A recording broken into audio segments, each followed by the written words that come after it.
नमस्कार, आप देख रहे हैं एचएम न्यूज। मैं हूं आपके साथ पूजा शुक्ला। ये बढ़ते हैं आज की खबर की ओर।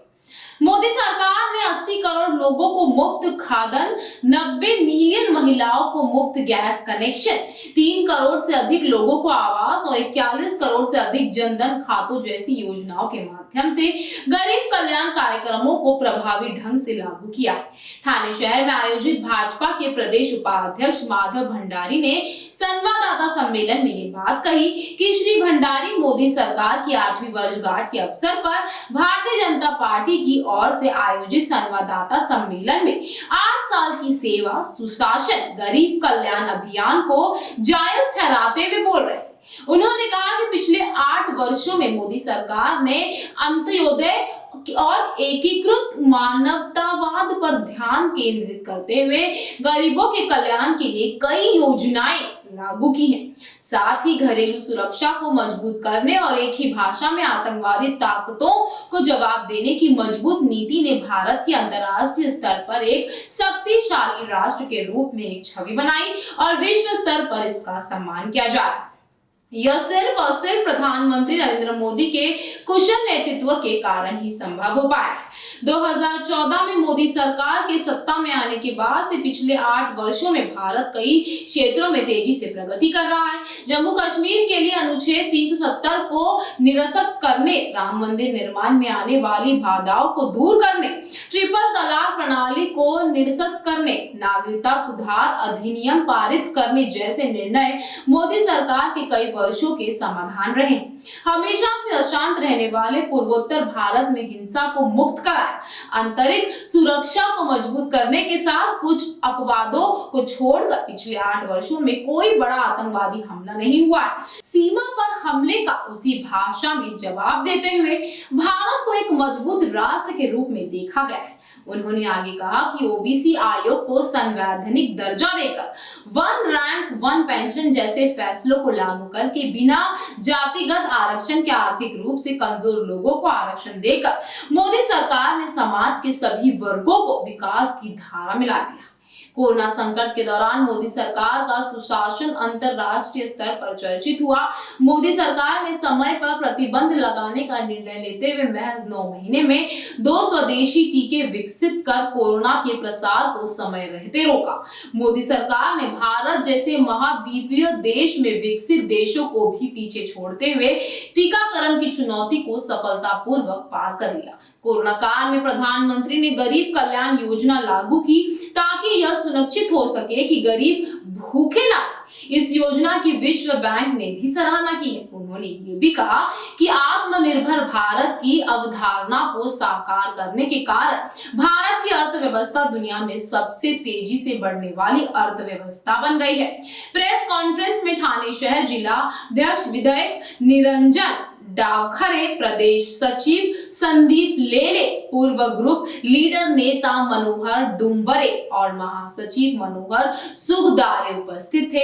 आइए जानते हैं इस विषय में क्या कहना है भाजपा प्रदेश के उपाध्यक्ष माधव भंडारी का। जागतिक नाणेनिधी IMF, इंटरनॅशनल मॉनिटरी फंड यांनी सुद्धा त्याच्याबद्दल गौरवाचे उद्गार काढले।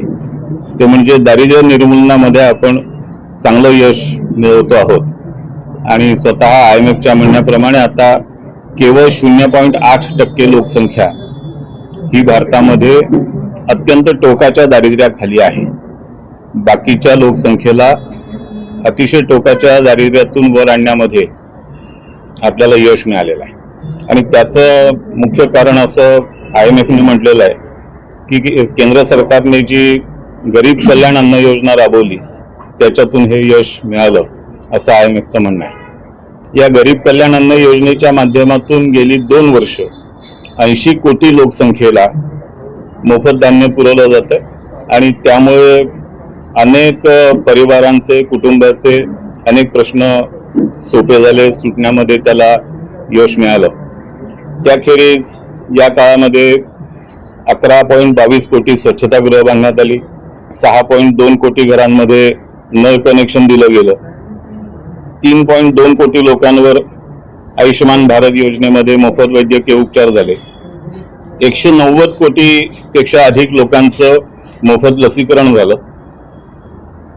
8,727 जनौषधी केंद्र सुरू झाली, 15 नवीन एम्स आयुर्विज्ञान संस्था सुरू झाल्या आणि 200 नवीन वैद्यकीय महाविद्यालय सुरू झाली. जिल्ह्यात प्रत्येक जिल्ह्यामध्ये एक मेडिकल कॉलेज उघडण्याचा निर्णय हा केंद्र सरकारने घेतला आणि तो सुद्धा येत्या 2 वर्षात पूर्ण करण्याचा सरकारचा प्रयत्न असणार आहे.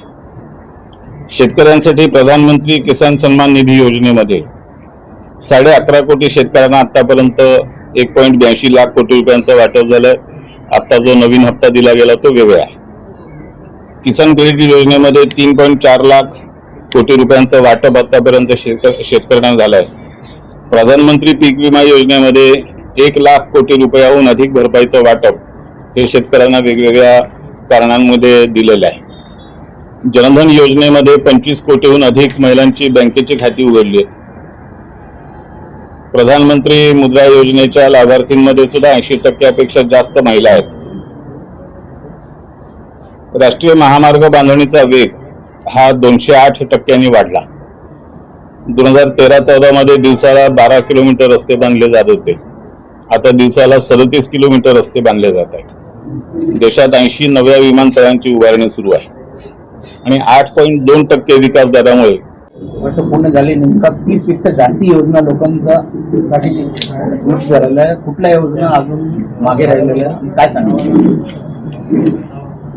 माननीय नरेंद्र मोदीजींच्या नेतृत्वाखाली भारतीय जनता पार्टी आणि राष्ट्रीय लोकशाही आघाडीचं सरकार केंद्रात आलं.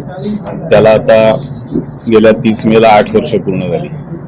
या 8 वर्षामध्ये मोदीजींच्या नेतृत्वाखाली गरीबातला गरीब माणूस हा केंद्रस्थानी ठेवून त्याची परिस्थिती सुधारणं, त्याचं जीवनमान उंचावणं आणि त्याचबरोबर देशाची सुरक्षितता सर्वात महत्त्वाची मानून त्यासाठी आवश्यकता उपाययोजना करणं, जगामध्ये देशाची प्रतिमा उंचावण्यासाठी प्रयत्न करणं, अशा पद्धतीने काम केलं.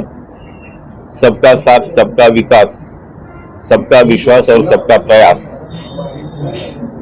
अशी एक भूमिका माननीय मोदीजींनी मांडली आणि त्या पद्धतीने काम करण्याचा प्रयत्न केला.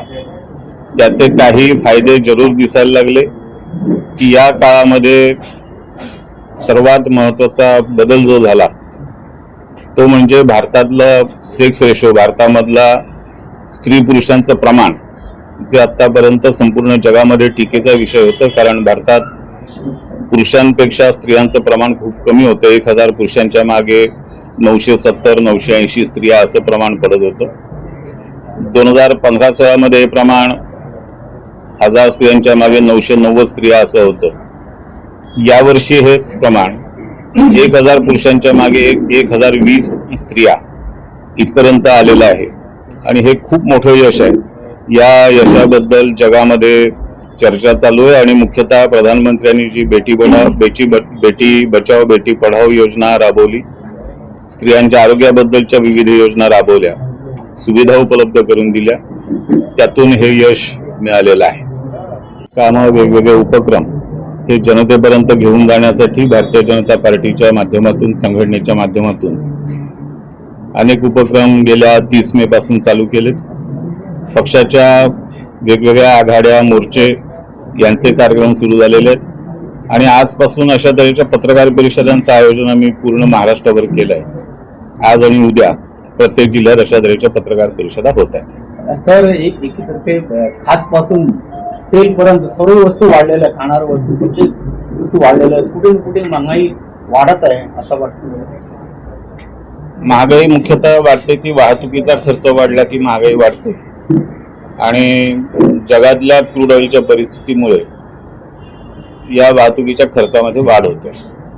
पण हा बोजा जनतेवर पडू नये यासाठी केंद्र सरकारने गेल्या नोव्हेंबरपासून 2 वेळा आपल्या करांमध्ये कपात केली आणि जनतेला दिलासा द्यायचा प्रयत्न केला.